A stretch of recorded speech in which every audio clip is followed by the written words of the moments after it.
भाद्रो मास का बुधवार व्रत कथा सुनाने जा रही हूँ। इस कथा का आप लोग जरूर सुनिएगा। गणेश भगवान का कथा सुनने से मन का शांति मिलता है। गणेश भगवान प्रसन्न होते हैं।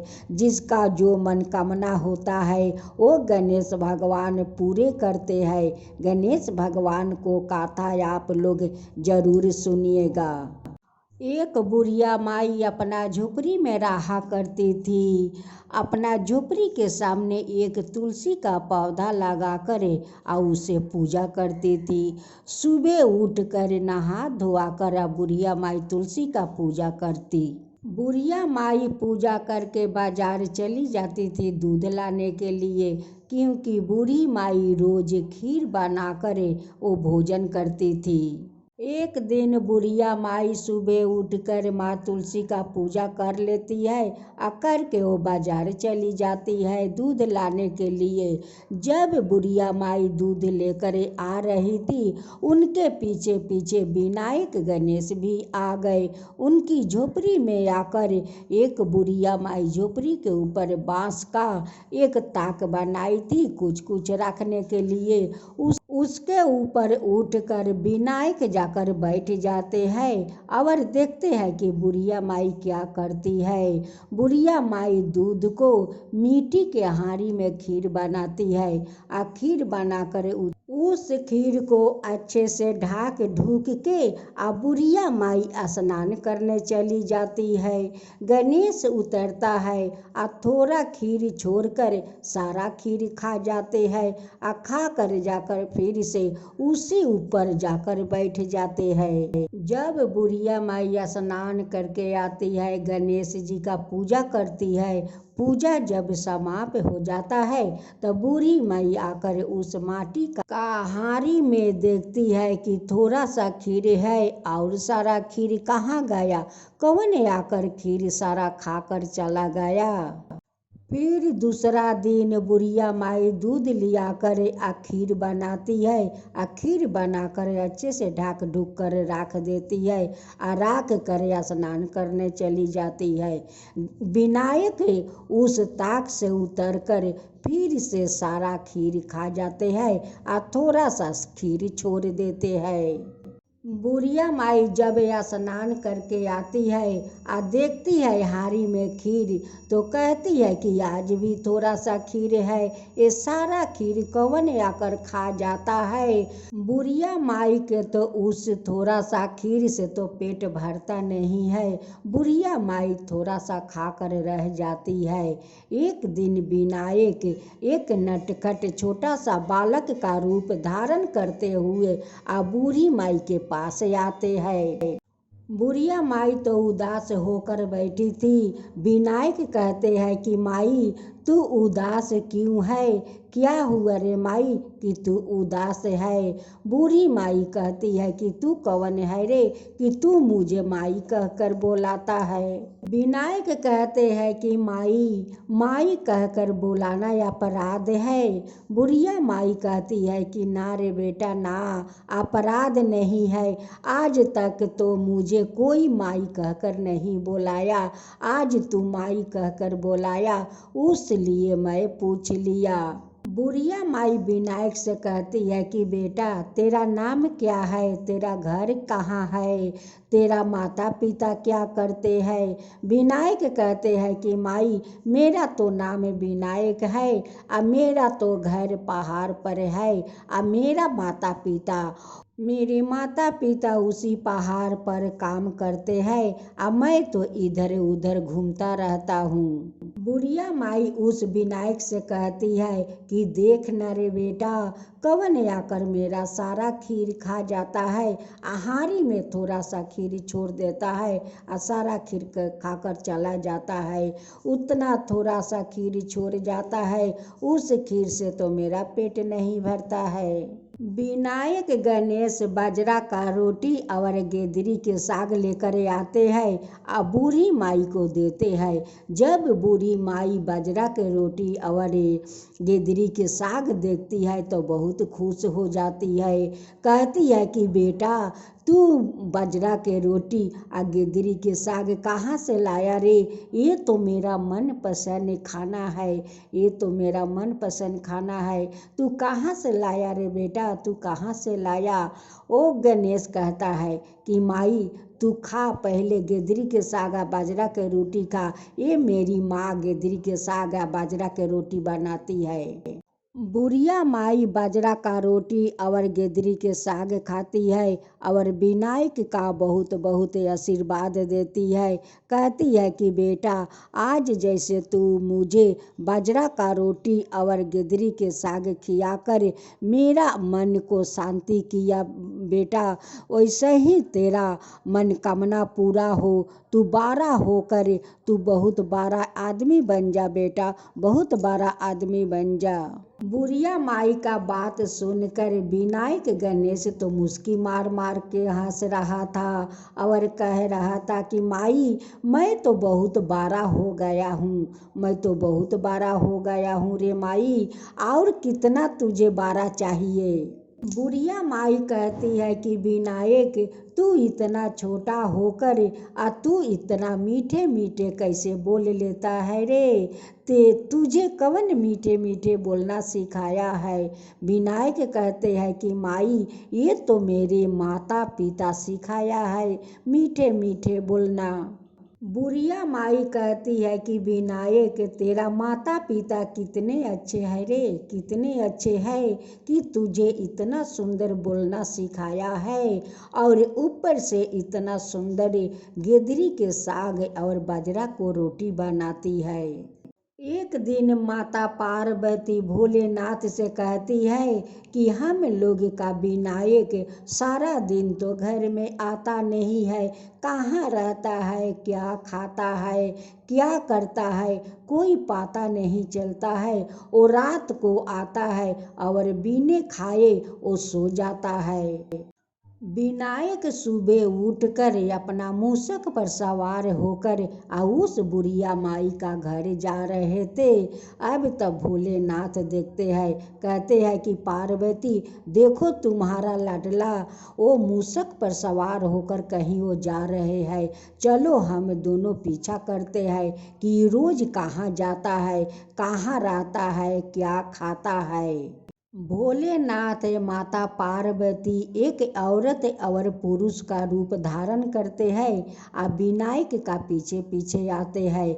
विनायक का मूषक तो अंतर ध्यान हो जाते हैं विनायक उस झोपड़ी के अंदर चले जाते हैं और माता पिता देखते हैं। भोलेनाथ कहते हैं कि पार्वती तुम्हारा विनायक तो झोपड़ी का अंदर चला गया।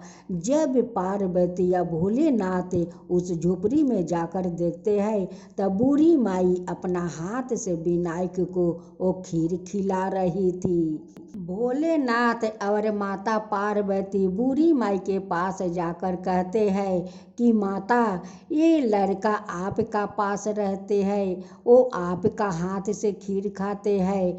वो कहती है कि हाँ बेटा हाँ, ये तो देखो नटखट बालक है, कितना अच्छे अच्छे बात करते हैं, इनकी माता पिता कितना अच्छा बोलना सिखाया है। विनायक तो देखते अपना माता पिता को पहचान गया और कहते हैं कि माता पिता तो मेरा पीछे करते करते यहाँ तक आ पहुँचा है। बूढ़ी माई कहती है कि बेटा ये बालक तो बहुत ही अच्छा है, बहुत ही अच्छा है, इनकी माँ कितना सुंदर बाजरा का रोटी बनाती है, गेदरी के साग बनाती है। ये तो बालक मुझे बाजरा का रोटी और गेदरी के साग लिया कर खिलाया। कहता है कि मेरी माँ तो बाजरा का रोटी या गेदरी के साग कितना अच्छी बनाती है, बहुत ही अच्छी बनाती है। देख ना बेटी देख, 2 दिन लिया कर इस बालक ने मुझे खिलाया।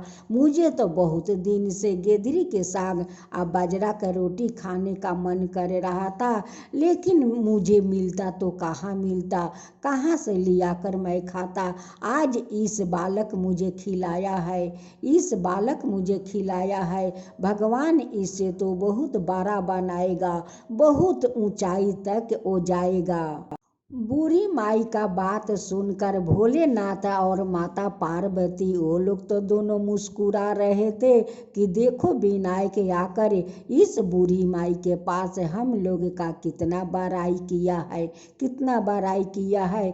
तुम कब बाजरा का रोटी बनाती हो, कब गेदरी के साग बनाती हो, मुझे तो पता नहीं है। पार्वती कहती है कि स्वामी मुझे तो बाजरा के आटा और गेदरी के साग का नाम तो मुझे पता नहीं है।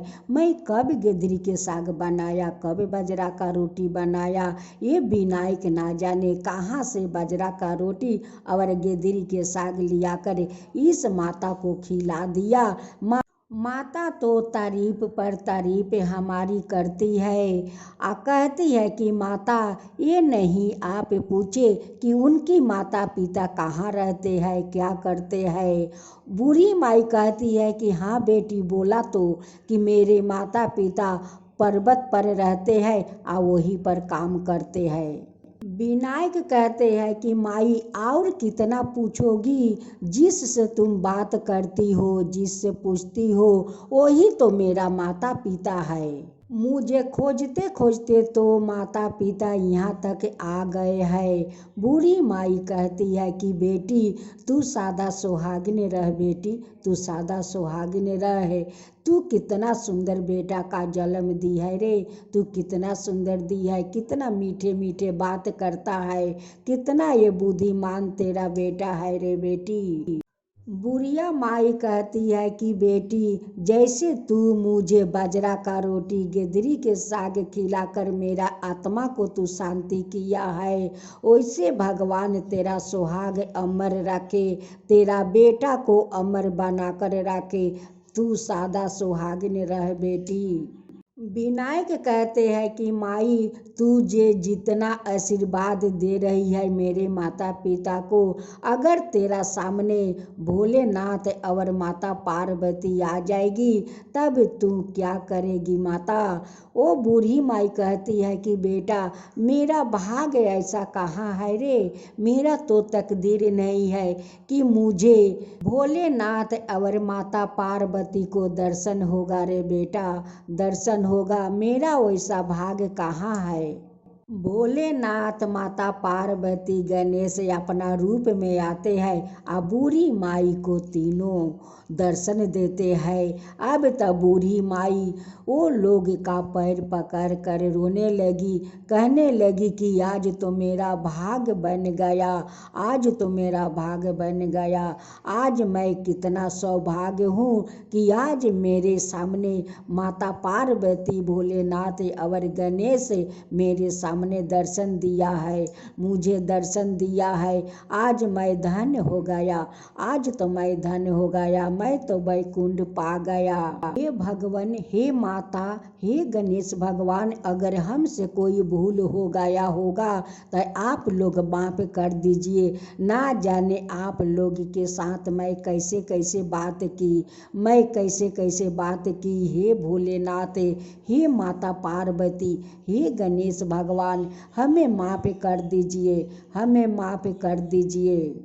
भोलेनाथ और माता पार्वती कहती है कि माता आपसे तो कभी भूल नहीं हो सकता है, कभी आप गलत शब्द नहीं किया है। सभी माता अपना बेटा और बहू को इसी भाषा में बोलते हैं। माता हम लोग भी तो धन्य हो गया कि एक माता अपना बेटा और बहू समझ कर हम लोग से कितना मीठे मीठे बात की।